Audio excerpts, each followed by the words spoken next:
Welcome back to our course about technological forecasting for strategic decision making.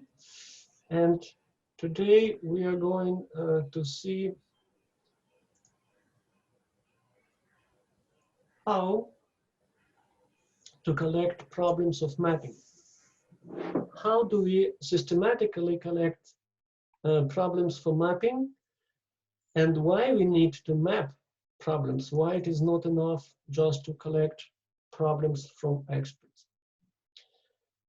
For collecting problems for mapping, we are using our system operator as a source, as a departure point.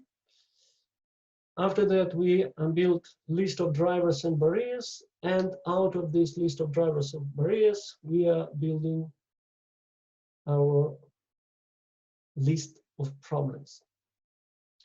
But let us try to understand the process as a whole. So, how do we learn about problems? First of all, we try to build our system operator. Here I'm sharing with you one of the example of project, students' project, about study about public transportation system in Italy. When we built the system operator, what we have a definition of main useful function of the system. We have a description of the super system, description of subsystems, and past of the system and future of the system from certain viewpoint according to the certain purpose of study. In fact, when we are doing this, we try to observe our situation from several points of view, not only from technological point of view, as most of the study about technology forecast is doing, but we also try to see from environmental, economic, and social point of view, what are our super system which need our system to operate. Thanks to the building system operator for the past and present, we can recognize the trends which our system experienced from past to the present, and using this knowledge, we can systematically analyze what will be the trends which will continue or will change in the future.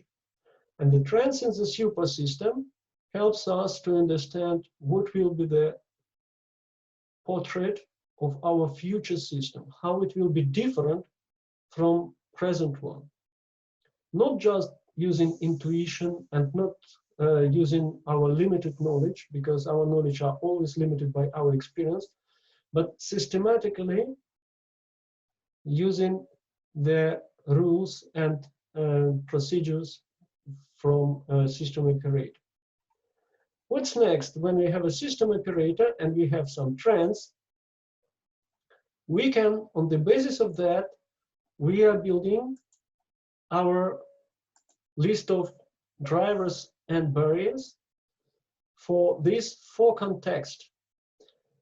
How do we formulate the drivers, and what are the guiding line for drivers and barriers? In fact, the drivers and barriers, this is something that motivate and help us to follow the tendencies that we learned in our system operator. And barriers, this is something that prevent us to follow those tendencies, because and trends.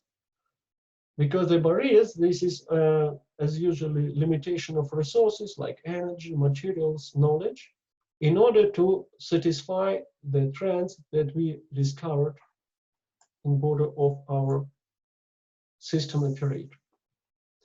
So, step by step, we collect the list of drivers and barriers, but not only from technological context, but also from economic context, from social context, and environmental context. This takes time because it asks for certain expertise and for certain knowledge, because usually it is not enough just to build exhaustive list for the technological context or environmental context. It is necessary to observe our system from, at minimum, these 4 perspectives. And combination of those perspectives, for instance, economic context plus social context can provide us business context, or environmental context and economic context can provide us also legislation context. The combination of those contexts, in fact, cover all most of the viewpoint that can be purposefully applied in order to build list of problems. Do you remember our main idea is how to learn about problems systematic way. What happens next? Out of our list of drivers and barriers, we reformulate all collected barriers into the question how to bypass them.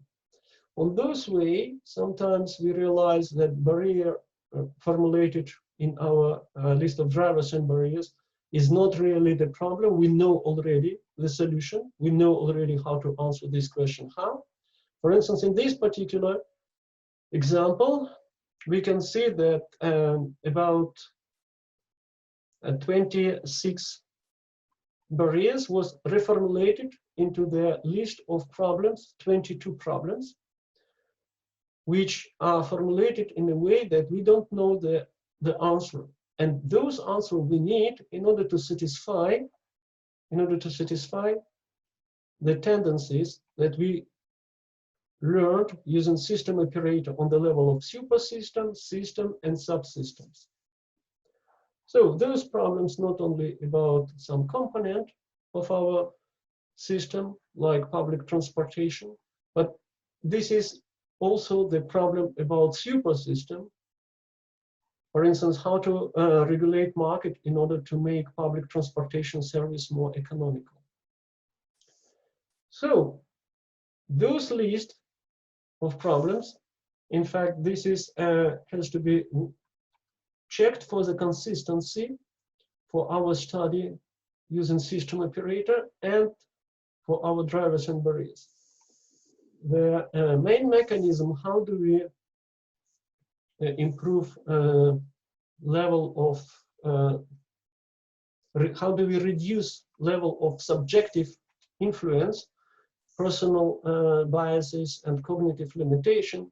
We try to verify the consistency of list, drivers and barriers, and system operator. They have to be consistent. It means if we have a problem in the list, we have to be capable to trace where is from this problem, from which tendency it comes from the system operator. And if in the system operator we have nothing, we have to review our system operator.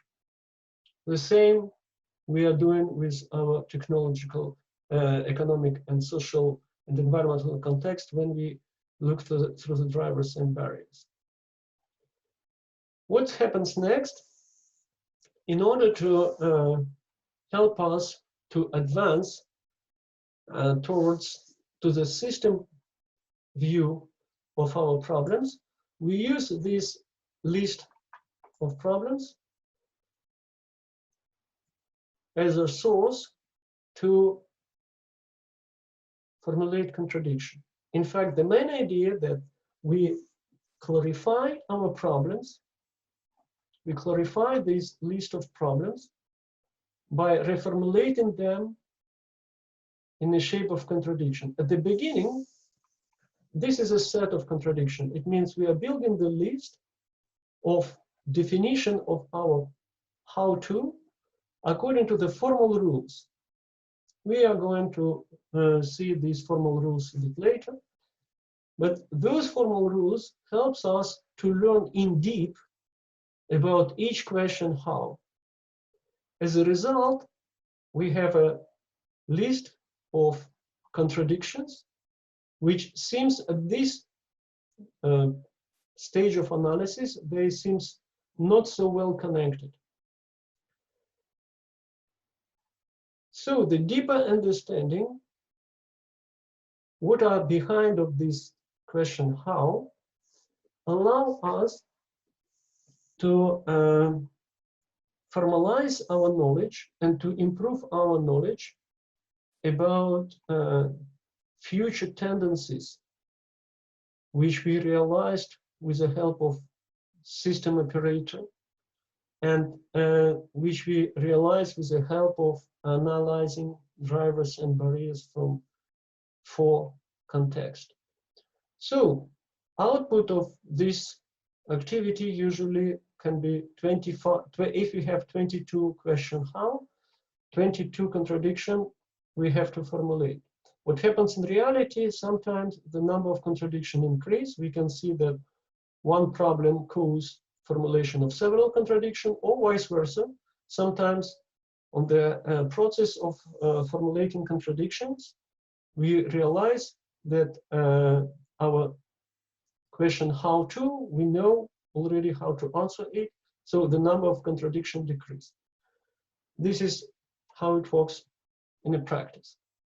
But in order to check once again consistency of collected problems, what we do that the next, we try to connect them into the system, because the one of the main feature of any kind of system, of any kind of connected components, and this is distinguished from the set, that we have a new emergence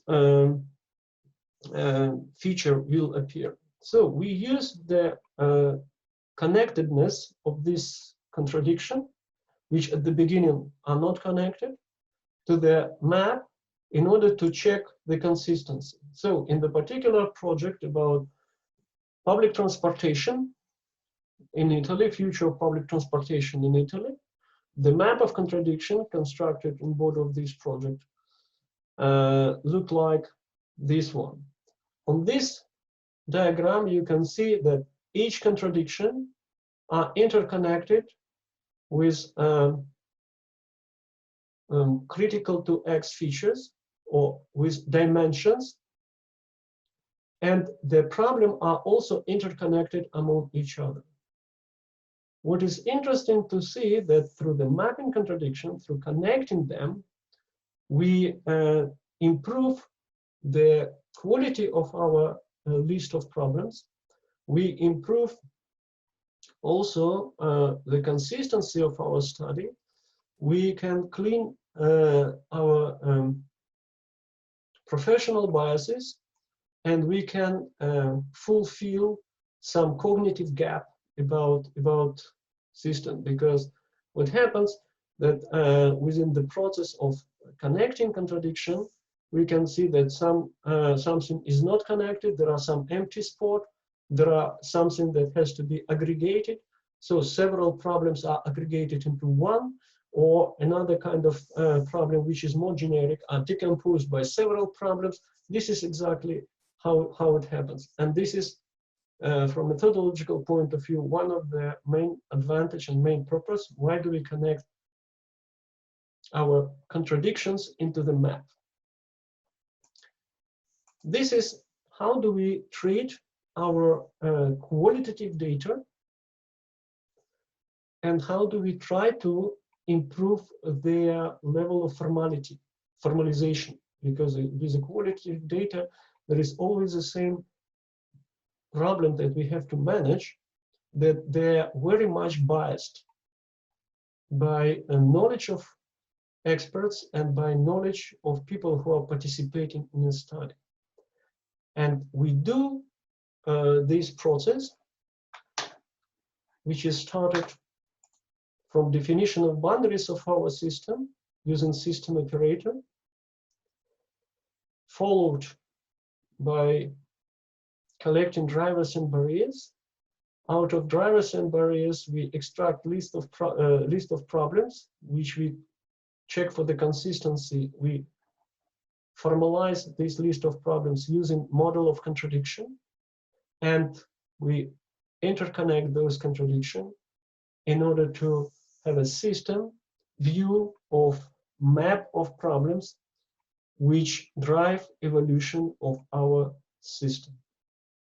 This was all that I would like to share in this introductory course with you about the mechanism that we use at the basis in order to perform qualitative part of our study. Later on, we are going to see how do we formalize our problem to the contradiction a bit more in detail.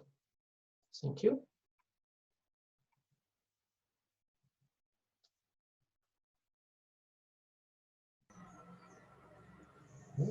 Do we have any questions? Yes, Dimitri, thank you so much for this. This has made it very clear why we do this and what goes into making this. I have one question around the drivers and barriers, and this I have received from many learners in the past when we have attempted to do the drivers and barriers. How can we be sure that the drivers and barriers are correct and or I'm proceeding in the right direction? How as a learner, how can I make sure that this is all right, or is there some kind of checks and balances that you can suggest? Yeah, thank you for the question. And this is not easy to manage this question. I do agree with the issue. And usually we use the mechanism when we check the consistency between what is the scope of our system, and in the scope of our system, we realize what are the tendencies. But when we start to build our list of drivers and barriers, this list, of course, it is limited by our knowledge, our existing knowledge about our system. So that's why the process to build list of drivers and barriers usually takes time, because this is a time of very intensive learning about why those tendencies that we recognize are still not take place in our reality. And this is intensive learning, and to be sure, we use just the process of consistency. For instance, we have a tendency about urban communities, and the urban communities are going to be bigger. Okay, just you can see on this screen, and we try to see the reason of this tendency from 4 different perspectives, from 4 different viewpoints. And if we have just one viewpoint, like from social context, just because population grows, it is not enough. We try to learn also why from technological context it will be possible or not possible. Why from economical context it will be possible or not possible. In fact, the suggested framework in border of format project, it was named TEAS, Technological, Economical, Environmental, and Social. Okay, this framework forces us to fulfill the gap of knowledge that we have in order to improve the confidence with what we built. This is how it works. Okay, thank you so much. I think that helps to bucket under these 4 categories so that we are sure we're covering all the perspectives of drivers and barriers itself. So on the topic of barriers, I think you already referred to this, but I still will go ahead and say this. We take the barriers from this list that we have in the drivers and barriers. The reason I reasoned out is that in order for the system to evolve, these are the things that are holding it, and we need to figure out, further analyze and find out what actually goes into the barrier. uh, is this the reason, or is there something else? Did I get it completely wrong? Just wanted to clarify this part. Yeah, this is a reason. You take it properly. This is a reason. But usually the barriers, they present to us different kind of limitation of the resources.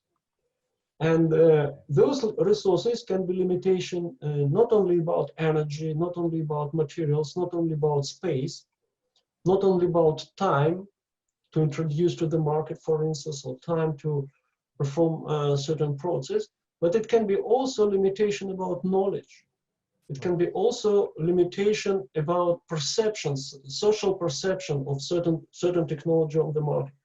And in fact, the future of system depends how we will be successful to resolve this limitation. And it can happen that we are not capable to resolve this limitation. And in this case, the future of technology will be questionable. Let me give you an example just to make clear what I mean. If I take into account the technology about fuel cell, which is very promising technology to produce electricity with minimum pollution, because the byproduct of this process is just clean water. But the question is, we are limited in order to put this technology in practice.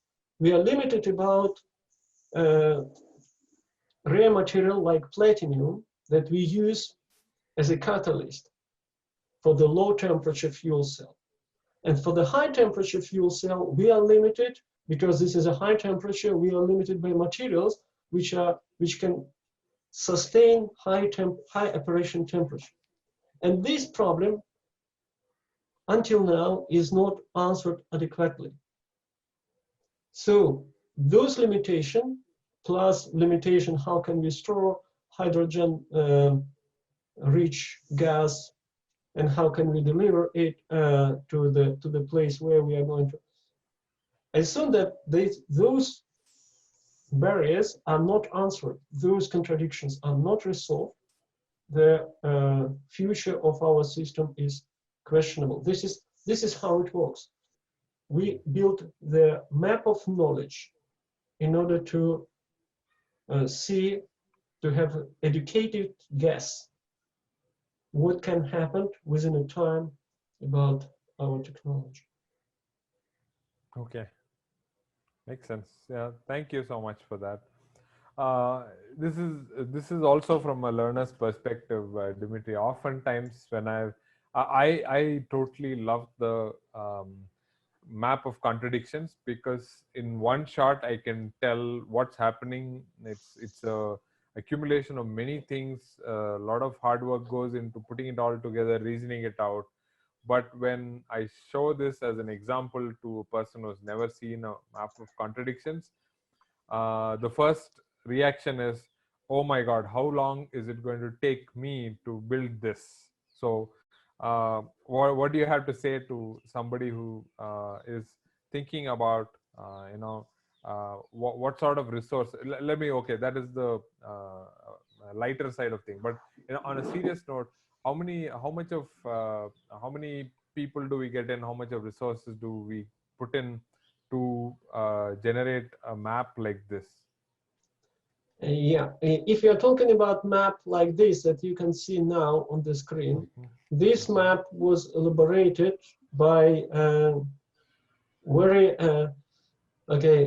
by one student within a course when he learned about methodology. It means he learned about methodology and about public transportation system in the same time. And those course was academic course, 64 hours. But in fact, the answer for your question depends on what kind of granularity we would like to have. It means the more detailed map we build, the more time it will take.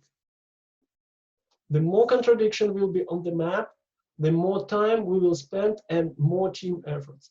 In real case, for adequate level of granularity for strategic decision making at the company side, the good idea is to have at least 4 specialists from different domains around the table, like one from technological domain, another one from economical domain, third one from environmental impact, and from social domain, in order to collect systematic way the problem. And usually this process can take from 8 to 12 working sessions. 8 to 12 working sessions. When we are talking about working session, this is something about 2 hours prepared in advance session. In this case, the produced map can be purposefully applied for strategic decision on the company level. And usually, how do we use this map? We take, for instance, certain emerging technology, like, okay, we are talking about blockchain for the operation of warehousing system. And we just check the map of contradiction for warehousing system, and we see how many problems on this map the blockchain answer. And are those problems are critical or not? It helps us to take decision to step in or not into this technology domain and to spend resources of the company. So there are 2 things for the expenses to build this map. The level of granularity, which is useful for taking strategic decision making. But the map that like I presented right now for you, this is a relatively short period of time in terms of man hours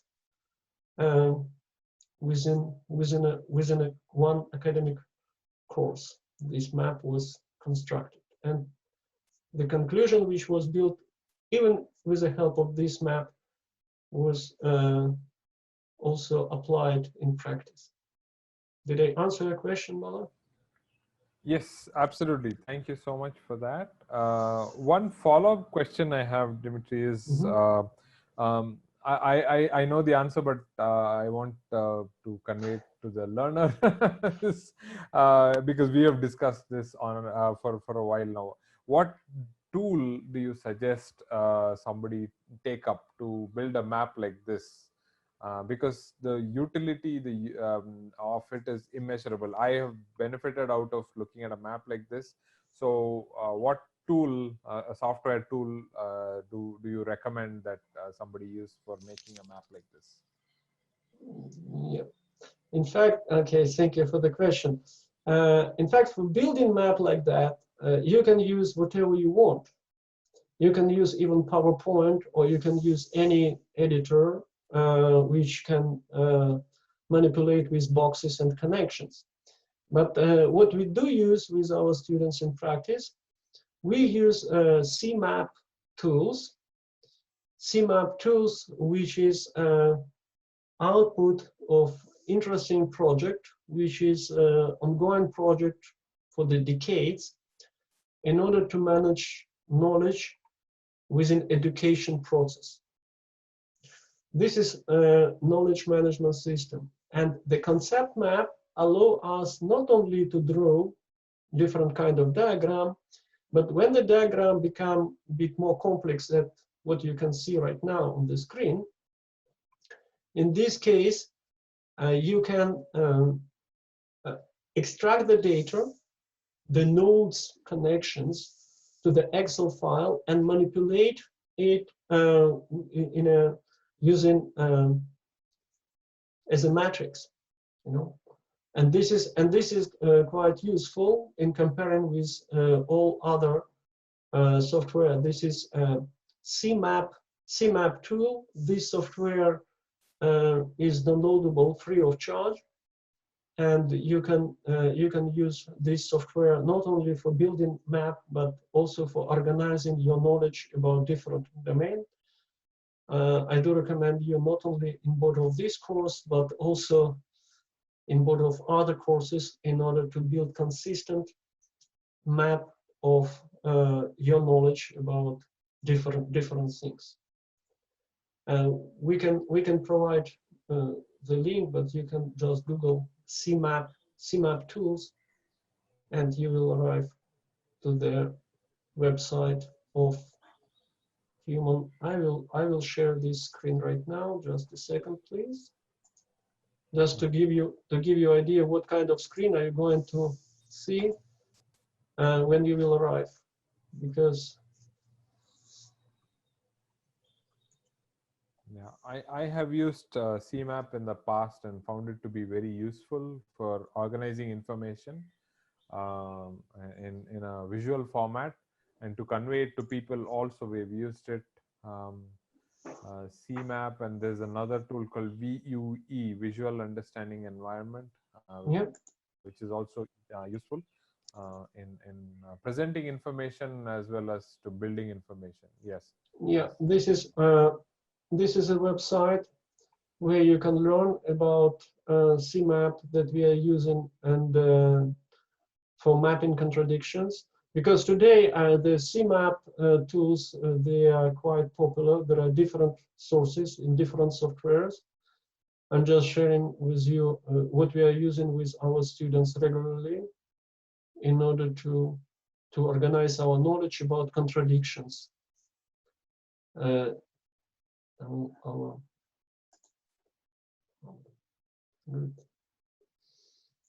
So you can download and you can use. You're welcome. Yes, and it's available for all platforms, and yeah. it's quite handy. Yeah. Yeah. Thank you. One last question about the map of contradictions is regarding the yellow blocks that we saw. These are derived, and I remember again, I'm ahead of the curve in terms, compared to a learner, because we've discussed this, but I just wanted to bring it to the front that these have to be 5 plus or minus 2 nodes, so that we can make sense of it. Am I wrong or right, Dimitri? Yeah, you're right. In order to keep it thinkable, because whatever model we use, as one of the great scientists said, all models are wrong, but some of them useful. Okay, in order to be useful and in order to be thinkable, it is recommended to keep number of dimensions critical for the future dimensions, not more than 5. Okay, somehow 5, 6, not more. And how do we arrive to those dimensions? In fact, when we aggregate, when we generalize our desired result out of list of contradictions, we classify them into the 5 groups. Those 5 groups appear the name of our domain, critical to X dimensions, okay, critical to X features that we use in order to interconnect our contradictions. In order to keep it thinkable, yeah, they have to be 5, 6, but not more. Did I answer your comment? Oh, absolutely. Thank you. Thank you. This is critical, so which is why I thought I should bring it up. And as a teaser for a learner, this we will definitely are thinking about an advanced course where we will bring it all together. This is meant as an introductory course, so we're going to stop with this level of introduction, because it requires more detailing and more work. But we would highly recommend that if you're a learner and you've come across this, you find it very interesting, which I do find it interesting also. You should apply it on a real problem, a real forecasting decision. I'm sorry, a strategic decision, and you're taking a technology forecast for that. You should definitely apply it and see for it yourself. So that's fodder for our next course. Yeah, when you put your own hand, you can learn. Yeah, exactly. I do agree with you. Yes. Okay. This is Thank you. learning by doing. Absolutely. Yeah, learning by doing. Okay. Yes. Thank you very Thank much, you and so much. see you next time.